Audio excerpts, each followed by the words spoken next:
right, everyone, welcome into the latest episode of the DV Sports Report. I'm joined by my co-host, but never partner, Mr. Joseph Silv, right here. Shilf, a Yep. new mispronunciation. Hi, Joseph Schlief of 2KU Antoine Joy 101 here. New shirt today. I got this yesterday.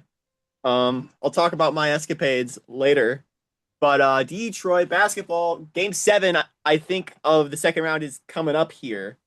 I don't remember if it's tonight or tomorrow that the Pistons and Caps play in Detroit for game 7. But I'm gonna talk about the incredible first round, and then we'll talk a little bit more about the rest of the NBA playoffs that have been going on. All right, so we've been trying to get this episode started for several weeks, but This is different supposed to things come came out. up. This is supposed to come out. We're supposed to record this, I think, on the 5th of May Yeah, originally, but we but kind of got then, sidetracked. yeah, we got started with a bunch of stuff. My external hard drive died, so I had to get a new one, and then I got last week sick. was chaos. Yeah, I got sick a few weeks ago, and I couldn't record for a bit. But I'm better now. Your computer's better now. Yeah, All right, but let's. okay, so first, this is a bit of some older news, but it's still good to at least bring out, especially for those who don't know a lot about U.S. sports. Brandon Sorsby, he was supposed to be the quarterback of Texas Tech, but recently now he is kicked out of football. Uh, yeah, I did hear a little bit about this due to his due to betting on games, I believe. Wasn't that what it was? Yeah, that when he was a quarterback at the University of Cincinnati, he would be betting on games, including games that he was playing on, at least what I remember being written there. So, and then once he got to Texas Tech, the news kind of came out, and then he had to basically leave. And now it Yeah, left Texas Tech in chaos. definitely not a good thing to have happen to a school like that. This is going to be more common. I feel like this is not going to be the last time we see this, just simply because of the state of sports right now. I touched on it briefly when I did my Adam Silver rant a few months ago, talking about people not really feeling the integrity of the game. Like, thanks to sports betting was legalized in most of America back in 2019, 2018, somewhere around then. It was just right before pandemic. And like that was a big deal. But I was too young to understand why. But I feel like now you're really starting to see the side effects of that decision. And like, should it have should the rules have been put down like that in the first place? That's up for debate. But it's not, it's completely not avoidable. The consequences there, you can't avoid not talking about the consequences of the move now that it feels like, thanks to NIL, which I think NILs are a generally positive thing for college athletics, but again, there are going to be side effects of that. This is Yeah, why we've seen realignment completely get tanked recently, thanks to the moves of Texas and Oklahoma back in 2021. And it's why a lot of other schools are having a hard time catching up, which we're going to talk about in the next segment. yeah, that since NIL became a big thing, and of course the transfer portal and stuff, it's become a lot harder for many of these smaller schools, and even for like middle major schools like Cincinnati or Texas Tech, that while yes, they're still part of power conference, they're still having trouble trying to compete with the Alabamas, the Ohio States, the Michigans, the Mm-hmm. USCs. And you're So, seeing, we don't see runs like Boise State in '08 or Marshall in the late '90s or or like UCF UCF, yeah. 2017. We're not seeing those as much anymore. It feels like those have kind of gotten shot in the water because every team that had done something like that, they're already they're already power conference teams now. Maybe that comes back with the Pac-12. I'm not sure, but ultimately, it feels like you have the haves and the have-nots, and the gap it just keeps widening now that one group has the money to spend on all the best players and all the best equipment and everything else, and can get all the resources they need, and the other side just doesn't have the ability to compete with that. This is an allegory for something. Yeah. There's also shout out the Pac-12 for a new logo. I don't know how you feel about that new logo, but That's fine. I yeah, think it's a perfectly serviceable redesign. I'm not as partial with it simply because of it being monochrome. But I like how it's very customizable. It can be used in a bunch of different colors and whatnot. And the Pac-12 is kind of going monochrome anyway, seeing as like every every use of the Pac-12 logo was in team colors and not really the logo itself. But yeah, I don't have any issues with the new logo. Probably put it on screen here. All right. Will you think there'll be any other changes coming to the sport? Oh, totally. I think just generally, the one of the most foolish things someone can do, or like the dumbest prediction someone could possibly make, is that things will be exactly the same. Like that's All the right. most unrealistic outcome, is that nothing changes. Yeah, so unfortunately to the nothing ever happens crowd, something will happen here. You can't make people do stuff, but like once stuff has already changed, they'll notice it. You won't see change, but it'll happen.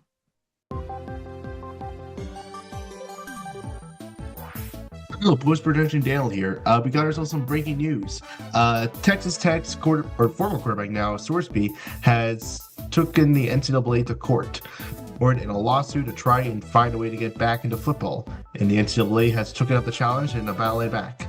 Of course, this news is still ongoing, therefore we still got a lot to go through, but we'll keep, hopefully, you guys in the loop when that update comes around. But until then, this has been post-production Dale, and now back to regular scheduled program. Take care. All right, so moving on to the next one, sticking within college. Something that has technically already happened. Anna Maria College, were a D3 program. They were down there, but at the end of the spring semester, they have completely shut down their entirety.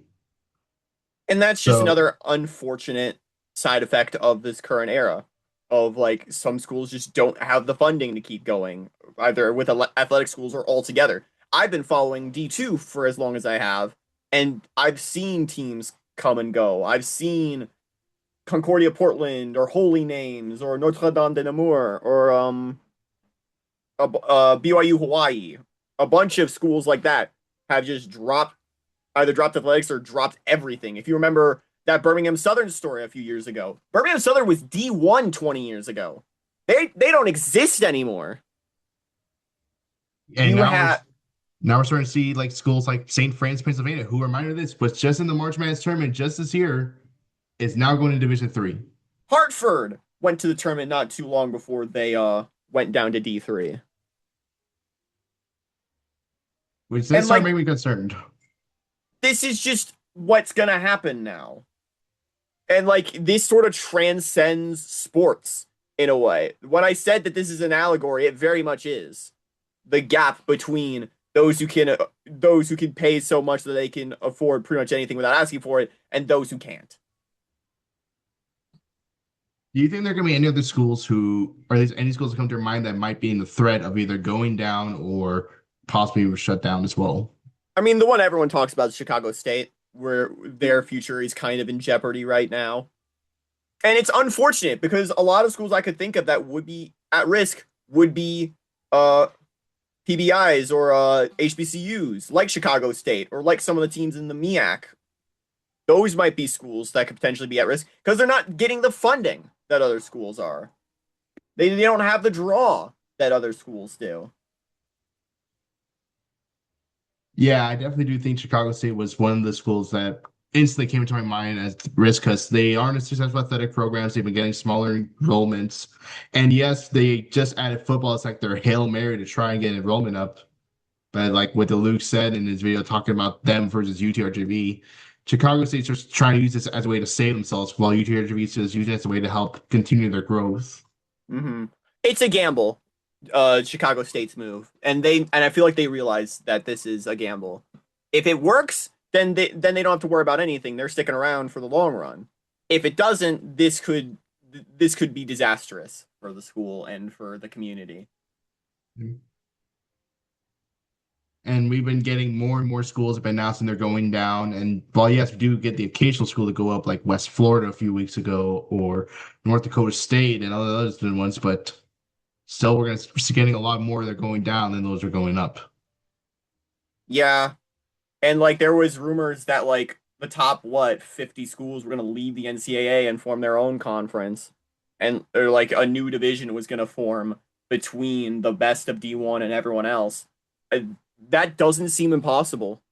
It doesn't seem unlikely that they might just get fed up of the NCAA altogether and just ditch it and form some super league or something. It's not going to go well. Europe has taught us that it's not going to go well. Another mention of the ESL, that is going to be a rant for another day. Yeah. And especially with the talkiness of the Big Ten and the SEC, who are the most vocal on that, it's going to be a matter of whenever they feel like going out, or if they're going to try still plucking out the best ACC, Big 12, and maybe like Big East members to help Yeah, flush the out the problem is ranks. there's not a third party. There's not a third conference that is challenging that. For the longest time, there was Pac-12 when they were at their best. They were very much in that consideration. The Big 12 was a solid conference as well. Yeah, with But the fact that Nebraska, now it's Colorado, only Texas, Oklahoma, now A&M. that's only two conferences that have won the bulk of championships. I think Clemson is the only team. I think no, it's Clemson and Ohio State, or Clemson and Florida State rather, are the only two schools that have won national championships in football The since playoff era. 2006 that aren't from the ACC or Big Ten or SEC or Big Ten. And you can extend that further if you count teams that are now in the SEC, because Texas was the last team before that. There was also Miami when they were in the Big East, and USC also move that. USC was the last team before that. Move that further back. You'd have to go back to Miami for one that is not and has not been. That's farther back than even I was born. That was 2001. yep, same birth year as me.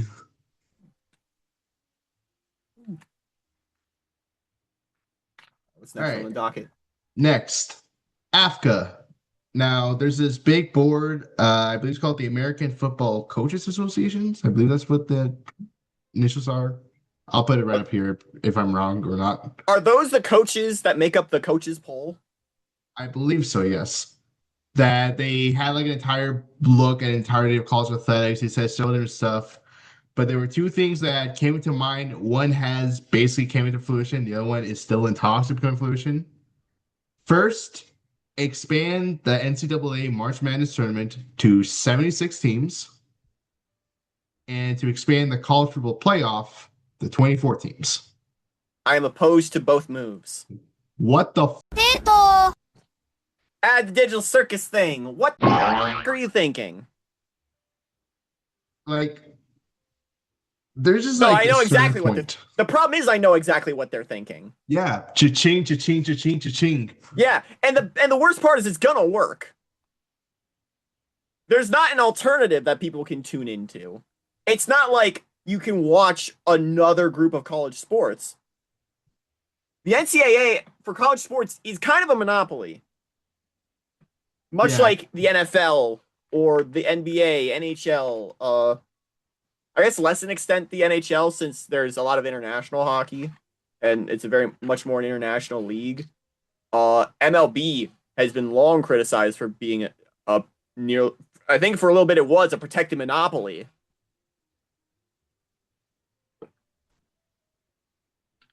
which I know they're gonna definitely go up to like the schools like Texas, who was like left out of the playoff, and Vanderbilt and all these other teams to be like, oh, imagine what you could have been in the 2014 playoff. Yeah. And You know what you would have been? You would have been knocked out of the first round. I'm sorry. yeah, I'm sorry, but I don't think anyone would have survived that Indiana slaughterhouse that was just killing everyone The in college reason you're football. pitching it is because Indiana has blown your system wide open. It's like when they expanded from 4 to 12, mostly because the G5 teams were constantly left out despite going undefeated until, for once, Cincinnati got as the number 4 team before being killed by Alabama, which, Remember when it was the two best teams in the country? yeah, all those years Good ago. times. Good times. I remember when App State against Michigan would have actually meant something back in the day, but now Yeah. if The that problem were to is happen now again, September doesn't matter. Basically, yeah. If you go to 24 teams, you could lose all of September and you'd still make the playoff. Yeah, like if you look at last year's polls, you had teams with 4+ losses in the top 25, multiple. So it's This like is doesn't this is care sorry. anything. It doesn't Th- weigh anything It anymore. doesn't mean anything. The more playoff teams you have, the less games mean. There's a reason why the NBA, the fucking NHL, the MLB are having hard times getting people to watch regular season games because they mean nothing to a lot of people. Are they important? Certainly. I just asked my Red Wings in March. But the point still stands that that more teams in your playoffs make the regular season mean less. Uh, look at how like the competitive parity has gone with the play-in. Like the Heat, I'll give you this: the Heat made it to the finals and they were in the play-in, but they probably would have made the playoffs anyway. They were an 8 seed entering the play-in. They would have played the Bucks. All of that would have gone the same way.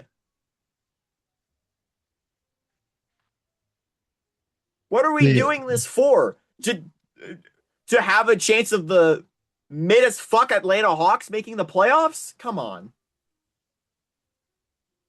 I which didn't is want to like say Charlotte Hornets. I'm sorry. I'm sorry, Pig Bear. shout out Baker. Hopefully better eventually. Yeah. Um, but the tournament is not going to be too much better. Again, you had a fluke run like UCLA to the Final Four in 2020 or 2021. But like generally speaking, first four teams don't go very far. And the fact that you want to make the first or you want to make that first like all those first round games all for the small conferences who have to walk on eggshells this whole time just to be here. I never liked the playing games being 16 seeds. And like when they started with the playing game, it was two 16 seeds. Then they expanded the first four. You had two 16 seed matchups as well as I think it was like a 12 and a 13 at first, and then there were both 11s. I what we do in the 2KU and what I would wish that they would do for the first four is have two 10s and two 11s. That way, it's teams who are on the bubble that would like that are walking on eggshells, just hoping they make the tournament, and not teams who are locked in and should be locked in to a first round matchup.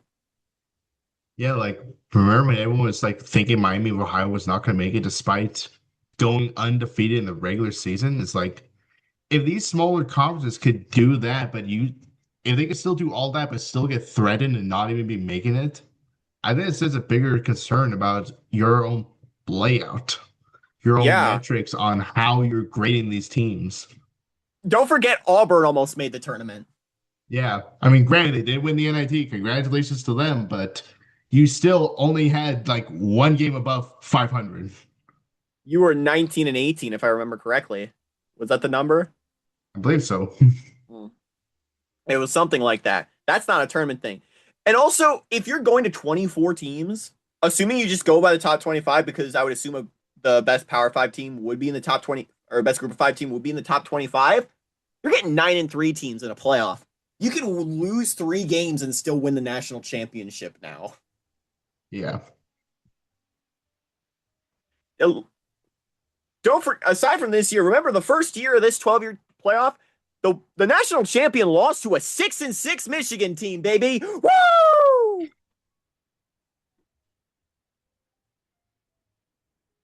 Yeah, and that national champion, I believe it came in as like the number six. No, let's see what the numbers.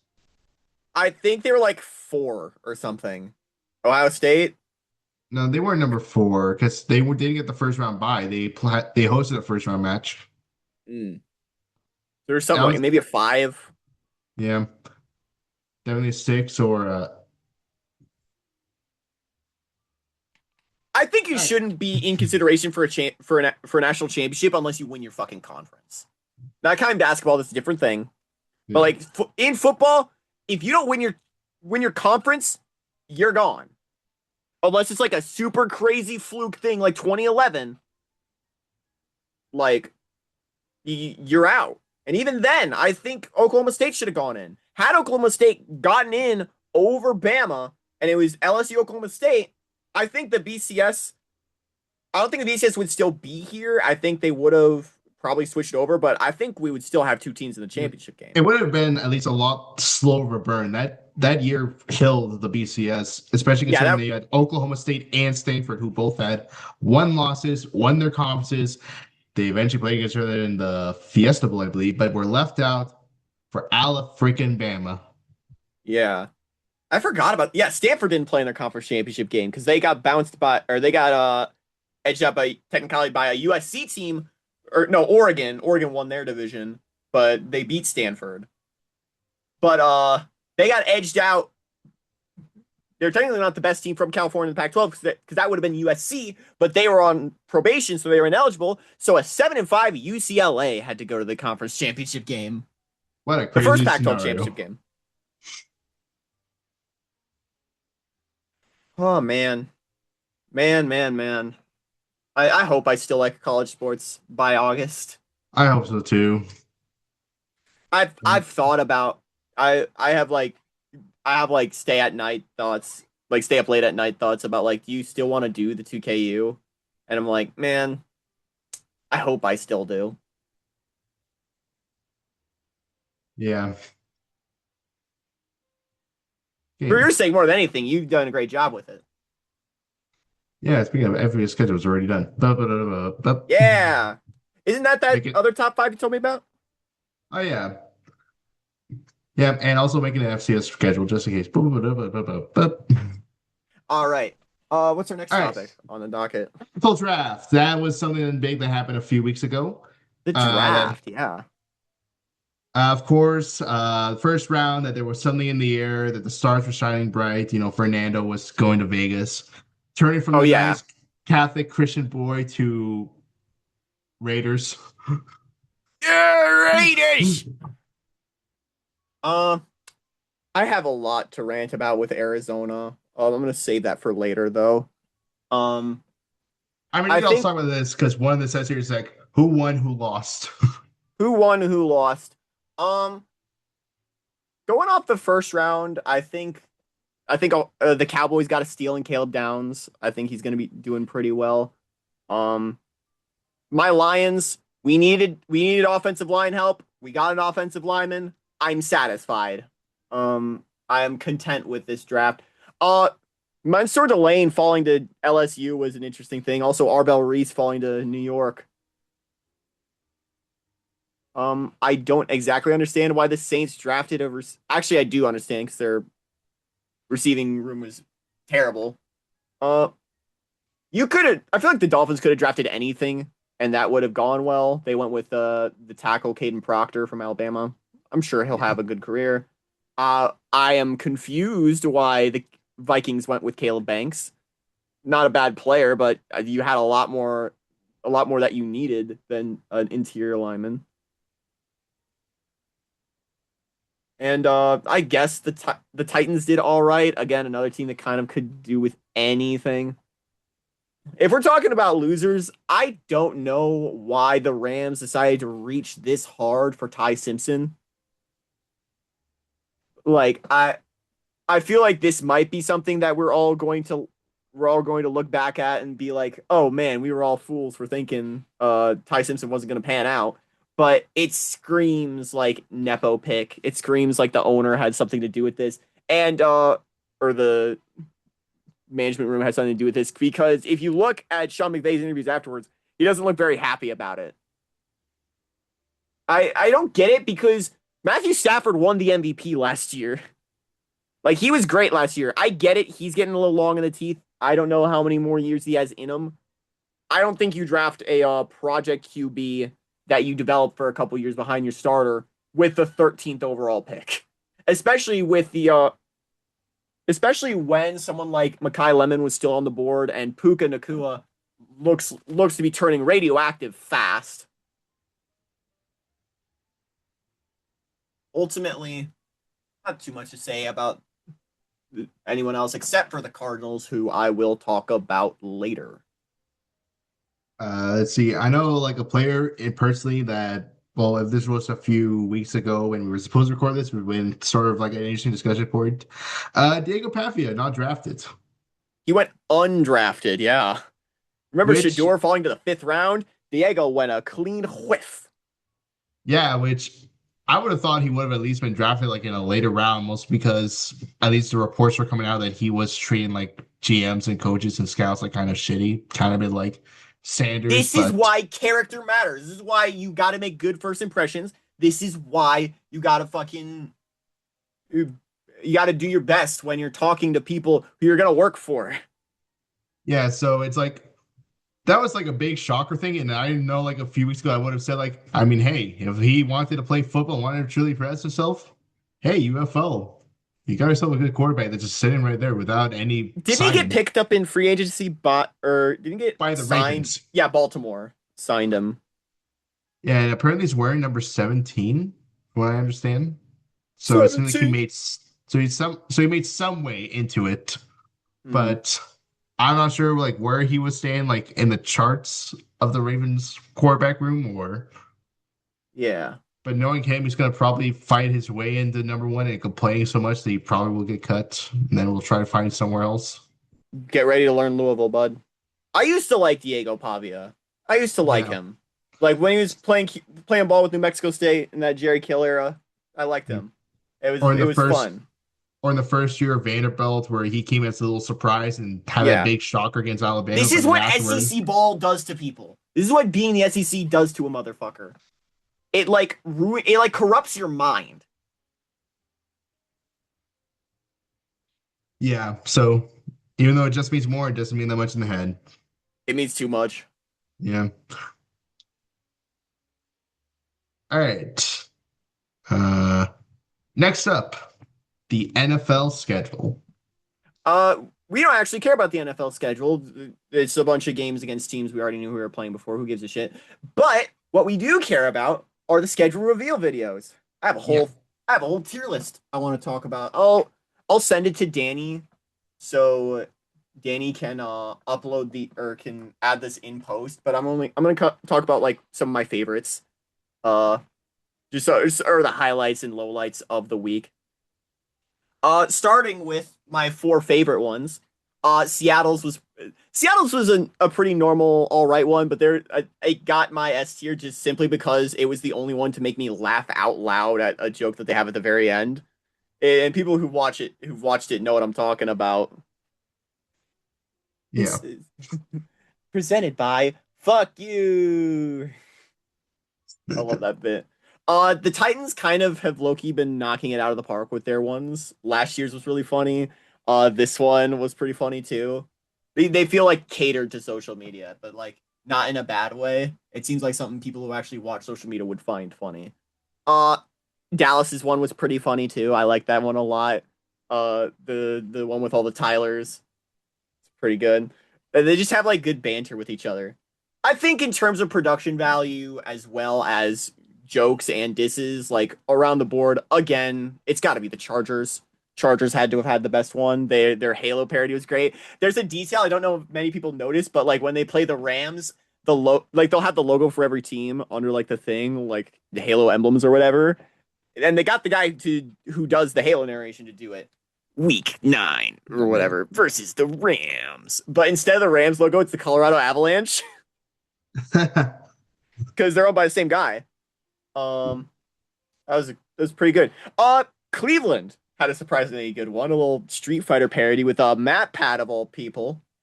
Yeah, future congressman, politician, and Okay. YouTuber Matt Pat. Political activist Matthew Patrick, who looks like That the lead that's a singer of the personal Killers. S tier for me. That's a personal S tier for me right That there. was good. I like the Bears one.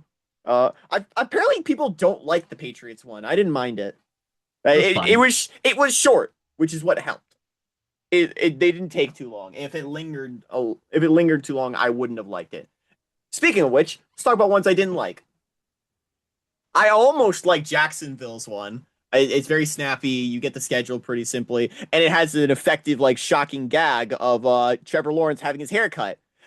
but however, I found out that that wasn't actually his hair. He had a wig on the whole time, and it was like practical effects, which, for which I had it at a C. But after finding that out, it's a D. Like, commit to the bit, you cowards. It, I need to see. I needed to see Justin Herbert walk out there like, or Trevor Lawrence walk out there like Justin Herbert. Uh, I guess that's part of my bottom five. I guess I'll do a bottom five. I'll say that's my number five. My number four, I have the Lions, which is crazy for someone like me to say, but it's an interesting case. I think I understand why it is the way it is because everyone else is getting theatrical and showing off, and Detroit's trying to build their image on grit and on like being strictly business. I think that was the header on the post that they put out. But like, I understand why you did this. It's still in my E tier. It's like I like you made an E tier thing, and I've given it E tier. That's just how it goes, you know. Uh, I guess my number three, I'm gonna go with the Raiders actually. Uh, the Las Vegas Raiders. I think it was a funny gag at the start, and then they kind of drill it into the ground with it's it's also very evident that Fernando Mendoza can't act for shit. Yeah. Kirk Cousins does fine, but Fernando is struggling out there. Actually, honorable mention, or I guess honorable mention because I It's didn't hate it. honorable. The the Packers one. I Yeah. like the I have animation. I something to like, say about that. but there's something really funny that I noticed, and like it's not actually anything about the thing itself, but Tom Grassi cameo, Pog. But what I noticed was that the mic quality all around sucked. Like everyone's recording on these awful sounding microphones. Uh and like you'll go from Tom Grossi, who's like an actual YouTuber who has a full-on setup and like knows how to do recording properly. You go from that to NFL Hall of Famer Leroy Butler, who walks in, and I don't know if this is gonna make the cut because it has copyright music, but he dead ass sounds like he sounds awful. He sounds so bad. I'm gonna record another version just for this. Like you go from Tom Grossi sounding like this, super crystal clear, and then you go to Leroy Butler, who sounds like this. He sounds terrible, right? Anyway, my number Yeah. two is the Cincinnati Bengals. Cincy's one just feels like a regular hype video, but I have to talk about something that sucks. Um, I don't like throwing this accusation around. I know a lot of people will do it more willy-nilly. I looked at like people did it a lot with the 49ers one, but the from what I'm looking at, from how I'm seeing it at the very least, I don't think that this was used. I don't think so. It feels too intricate for that to be the case. But my suspicions were kind of showing with a couple ones this year. Denver's, I think, also I'm a little suspicious about. But Cincinnati's was the Cincinnati's was one where I was like, is this AI? Specifically with the narration, if you listen closely, it might just be like processed to hell or something, but the narration kind of sounds like AI. I'm not in I'm not a professional. I'm not trained to recognize this sort of thing, but like it's something that put me off, and it's not even good. Like the normal thing is just it just feels like a regular hype up video that any team would have posted like before preseason. It feels like the video equivalent of like those pamphlets you would get at a football game. But those are cool and awesome and you can hold them. This is a video online and it sucks. Which leads me to my number one, the worst one of the year, and like I think everybody agrees that this is the worst one of the year. But before I talk about that, I have to talk about one more case of AI. I'm confident in which AI was used, which is in the Raiders one, which I've already mentioned. The Raiders at the very end when they're showing the schedule itself, which by the way, if you're making a schedule reveal video, put the schedule organically in the video. Like what the fuck are we doing this for if not that? But they have like little stickers come up of each team, and they're so very clearly AI generated images. Which leads me to the worst one of the year. I used to like Arizona, man. The fall off from Carson Palmer era Arizona, where they made it to the NFC Championship. Fitz was there. The fall off from that to a decade later, where they're putting out AI garbage and drafting Jeremiah Love third overall when there's much more pressing issues, and you already signed a running back in the offseason. It's going to be a miracle this team doesn't go 0-17. If there's karma, this team goes 0-17. And if we're going back to the video, it's fucking garbage. It's slop. And I don't like using that word. It's terrible. And I'm so glad that unanimously everybody agrees with me on that. Yeah, like it's really, really bad. Like you can really tell it's like AI. Like they kind of made this like last minute. It's like Like, I don't know my what they were question, thinking. I was talking to somebody who doesn't like these videos, who doesn't like the schedule reveal as a concept. They think it's like they think it's stupid. And like, yes, it is stupid. That's why I like it. But the thing about schedule reveal videos is that they can tell you so much about the energy or identity of a team. Like I mentioned the Lions already. Like how they went about things, or the fucking the Niners. Their one this year was tied into their anniversary. The Packers talking tying into like Mm, old legends. I have something to say about the Packers myself. But regardless, they all feel like they were made by the team, or like they all feel like they're supposed to represent the team in one way or another. If this is the case for Arizona, what does that say about your franchise? Did the team either A, throw this out because they did not care, or B, what might be the worst option, they thought that this would genuinely connect with their fan base? And I don't know what is worse. Or I don't know which of these shines worsely on the ownership of the Cardinals, who somehow have passed the Browns, the Titans, and the fucking Chargers in being the worst in the fucking league. How do you do that?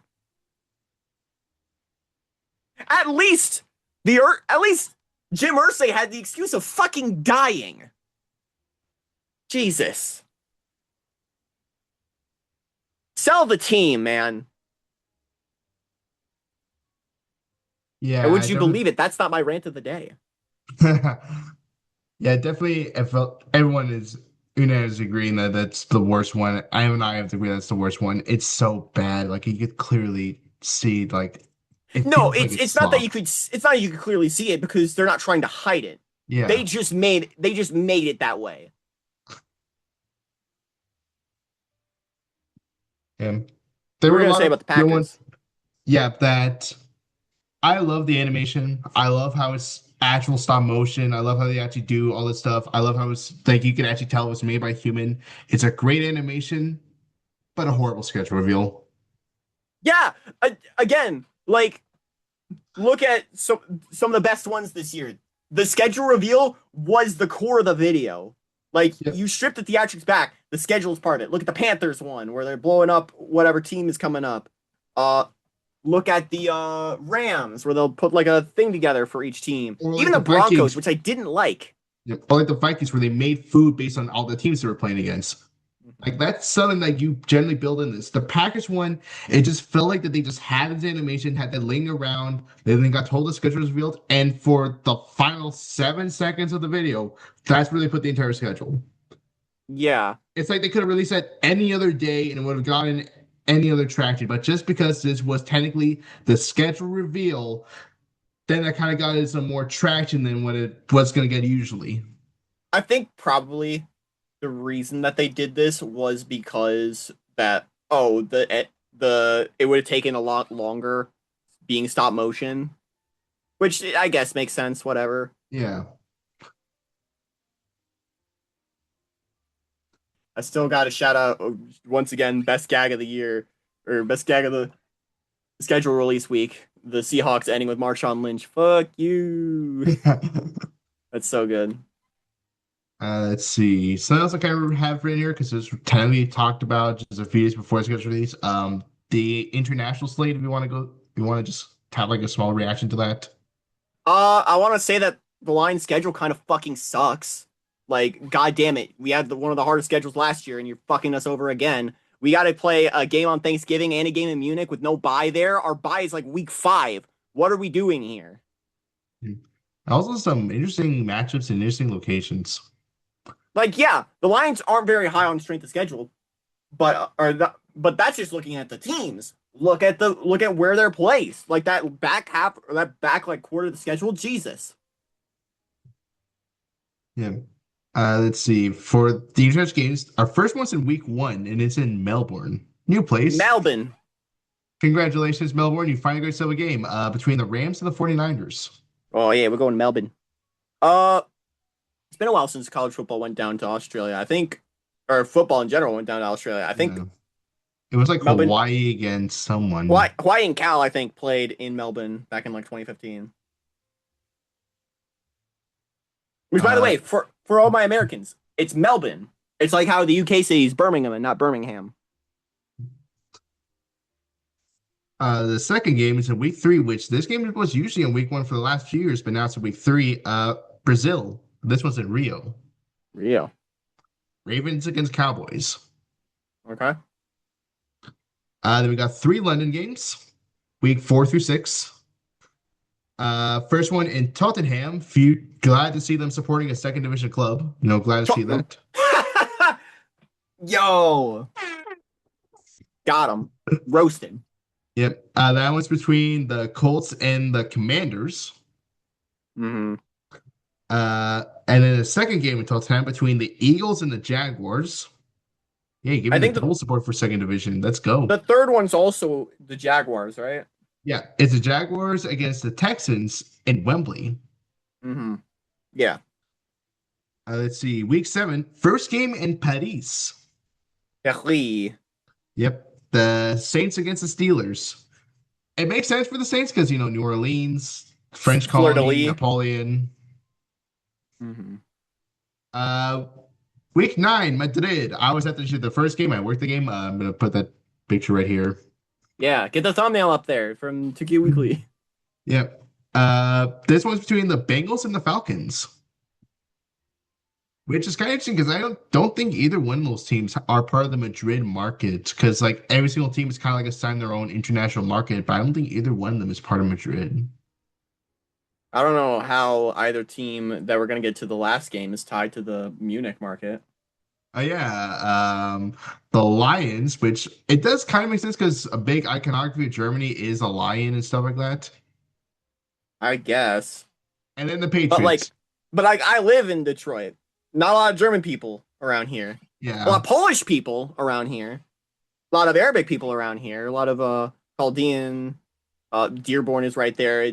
I think it's one of the biggest Arabic populations in America. A lot of Polish there, huh? A lot of Polish people around here. Yep. Something joke. Give me some pierogies. I love pierogies. Something joke. Poland, Germany, something. I took the walk to Poland. I think it would be cool eventually to have a game in Warsaw. Yep. And then the stadium down there. Then the final international game, Mexico. We were supposed to go with the Rams and Chiefs, but I think there was a fire and they had to cancel it. But this time it is the 49ers and the Vikings. Okay. Which interesting pick for the Vikings, I guess. It's like you can pick the Cowboys, Cardinals, Raiders, Chargers, Texas A&M. Yeah. I mean, since we're getting a college football game in Canada next year, okay, Vikings, go play in Canada. It's been a while since we had a college or an NFL game in Canada, hasn't it? Yeah, I think the last time was in the preseason, before we're the having pandemic. a college game in Canada, aren't we, this year? Next year. Next year is in it's BMO Stadium between Syracuse and Wake Forest. So Atlantic Coast Conference back in, at least in the Nevada. Atlantic Coast, and not in Berkeley or Palo Alto, California. Ontario does technically touch thanks to Hudson Bay. It does technically touch the Atlantic, so it does have an Atlantic coast.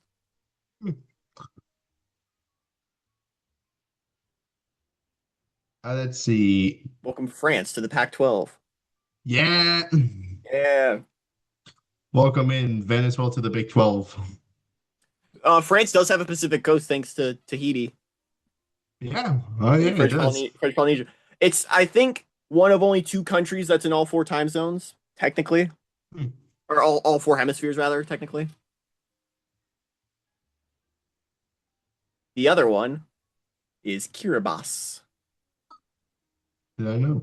By the way, for everyone watching, that country that's spelled Kiribati, it's pronounced Kiribati. Hmm. The more you know. Yeah. All right. Next one. NHL playoffs. Yeah, I'm gonna write Playoffs. down something about Anaheim against It's Edmonton. fun. It's finally time to talk about the playoffs that have been going on. The if for those who've been watching the last 2 years, the Edmonton Oilers have made the Stanley Cup Finals. They've lost both times to the Florida Panthers. But the Edmonton Oilers are a fascinating franchise to me because they are carried solely by Connor McDavid and Leon Draisaitl. And like the supporting cast around them have not been able to do much to help out their who are supposedly two of the greatest players in hockey, despite how little they've really done. They've never won championships because they played their whole careers with the Oilers. I think that what's more likely though, or what's more funny about it, is that they lost in the first round to a team who hasn't made the playoffs in 8 years. The Anaheim Ducks are in the middle of a rebuild, and due to how bad the Pacific Division was right now, they stumbled into a playoff spot and they mopped the floor with the Oilers. Unfortunately, they got smacked to reality by Vegas the next round, and we've taken so long to do this that we already know our conference finals. We already know the Western Conference Finals at least. Right now, it is going to be the Colorado Avalanche. I have family in Colorado, so I'm rooting for them against the Vegas Golden Knights. Both won their division. This is not really too surprising, and the West is kind of top heavy, so it makes sense why both of them ended up here. Right now, Colorado's the favorite to take the series. I gotta root for my Avs. Go Colorado, and I think they're going back to the Cup Finals. On the other side, Carolina locked up a spot like a week ago in the conference finals. They swept the Flyers to make it there. It's Sabres Canadiens on the other side of the bracket right now. We are still waiting on that. Game 7 is tomorrow night on ESPN, 7:30 p.m. This won't be out in time, but I guess whenever it happens, you'll know. Next episode, I guess, depending on how long it'll take, it'll be the Stanley Cup Finals by the time we're ready. But I mean, if anything, I might just have you like do a little post segment. I could get like the Tone That You Like breaking news thing, and it's just. it's just you know what I'm gonna do? I'm gonna record two things. I'm gonna record two different things here. And we just put in whoever wins game 7.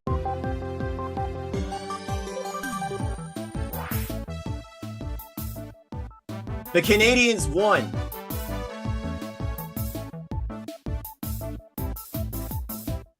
And then we cut back to the rest of the episode. It doesn't really matter. It doesn't really matter who wins at the end of the day because I think they're going to get thrown around by Carolina. However, this is a Hurricanes team who is famous for absolutely choking the life out of themselves in the conference finals. They have done it, I think, the last 4 years now in the Eastern Conference Finals. Twice to Florida, no less. Thankfully, there's no Panthers in this playoff, so they don't have to worry about them. I think right now, I like the... I think right now, just based on superstition, I'm going to have the Colorado Avalanche face off against the Canadians. And I'm going to take that again. Sabres. Canadians. And then we'll just put that audio over whoever won. Just off of superstition. Colorado's winning the Stanley Cup, I think. All right. That's definitely interesting. Yeah, and a good way to keep up with the NHL. Mm-hmm. Playoff hockey, there's nothing like it. Next up, speaking of playoffs, NBA playoffs. Yeah, we took a long time to get this done. When we started sketching up this series, or not this series, but we started sketching up this episode, the Pistons were down 3-1 to the 8th seed Orlando Magic. I was about to panic and lose my shit that my team, who had the best season they've had in decades, were back in the playoffs for the first time since 2008. Or no, sorry, who haven't won a playoff series since 2008 and managed to get the 1 seed for the first time since in 20 years, are about to lose to an 8 seed Orlando Magic squad. And then the unthinkable happened. They rallied and rallied harder than I think any team has ever rallied. It was an insane series against insane comeback against the Magic.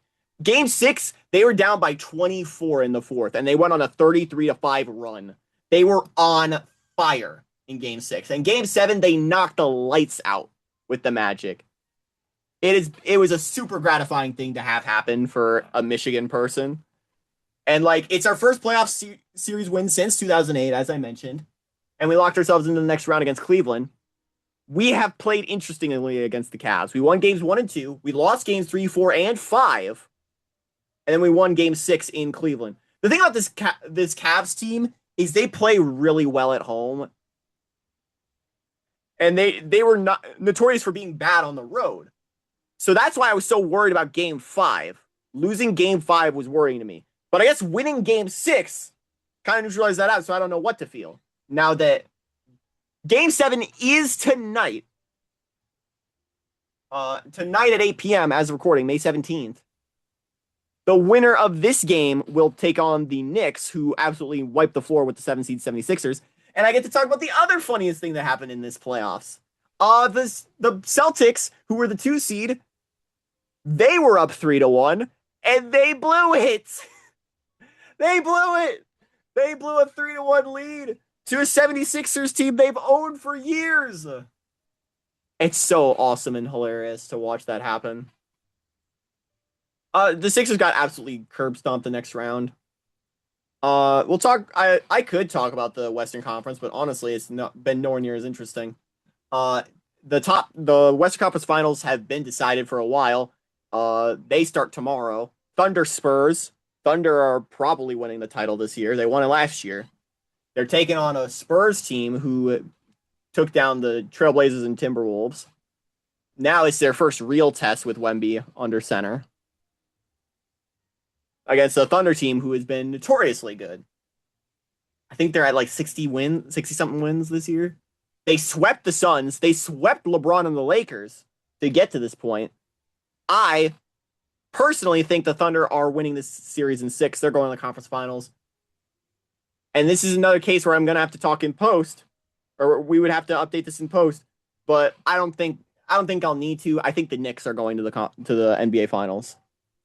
The Knicks were the team who beat the 76ers. I think it's going to be Knicks Thunder. And I think the Thunder are going to win their 2nd straight NBA championship. But Lord, I'm praying for one of 2 things. Either my Pistons win a title and I get to say that my college basketball team won a championship and my pro basketball team won a championship. Also, I can say for the first time since I've been conscious, a pro sports team won a title in Detroit, which they haven't done since 2008. That's something I'm rooting for. However, alternatively, if the Knicks win the NBA Finals, the hijinks, the absolute shenanigans that are going to happen will be legendary. The Side Talk episode will be biblical. It is going to change lives, what is going to happen if the Knicks win an NBA Finals. I I am rooting for my Pistons. I want them to win a championship. I need to see what happens when the Knicks win a championship. Oh, that's just my way of saying, please, God, not the Thunder again. Basketball. Ball. I think I like basketball again. I think I've found that out. It helps that it helps winning a natty. I think that'll definitely help things. But it's just like I've had so much more fun talking about basketball recently than I had for a while, especially when like LeBron and the Warriors were all that there really was to discuss. Yeah, and I feel like now the spark's really been on you, especially since football's kind of been like lingering Football, and kind of yeah, just. football's not great. I've always loved hockey, so I've thought about if I was going to stop doing 2KU college football, I want to do a hockey series. I would love to do or I've thought about hockey, I've thought about baseball. I have Super Mega Baseball 3. I've wanted to make a custom baseball league like that. For anyone in the comments, anyone who ends up watching this, if you can find a good like hockey game on like Steam that would support like simulate like CPU simulations like that, let us know. I would love to do a hockey series. Yeah. For me, if I were to do any other stuff outside of our 2KU football, I would love to do soccer or football. Football. Can't simulate all the leagues, but at least like some of the major ones. Mm-hmm. Next up, let's go to the Derby in Kentucky. Kentucky Derby. That was an awesome one. The best thing about the Kentucky Derby is the fact that you get to watch it just all it just happens. Or like they just upload to YouTube. Like you can watch the whole thing. It's just on YouTube now for free. Check it out.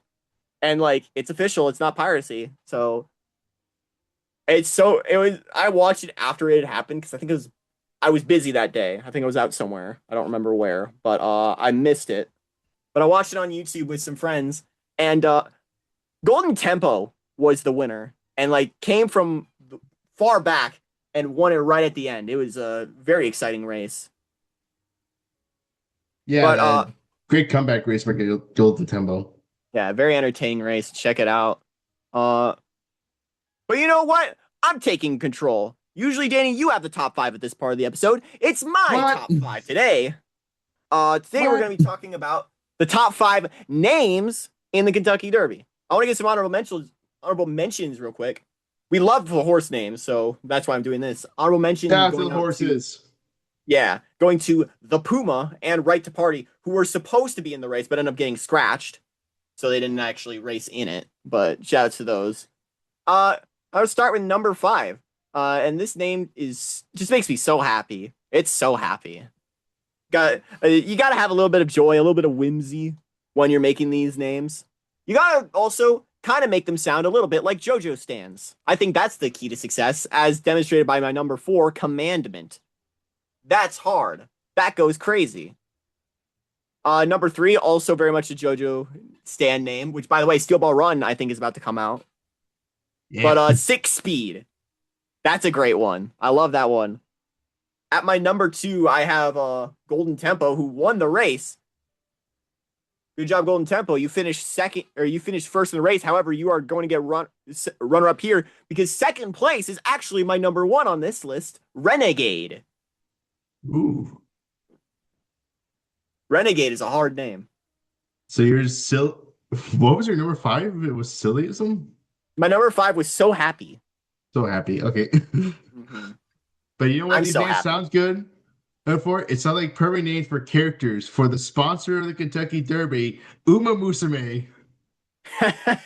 They actually had a collab with like the Museum of the Horse in Kentucky. They were an actual sponsor of the Kentucky Derby this year.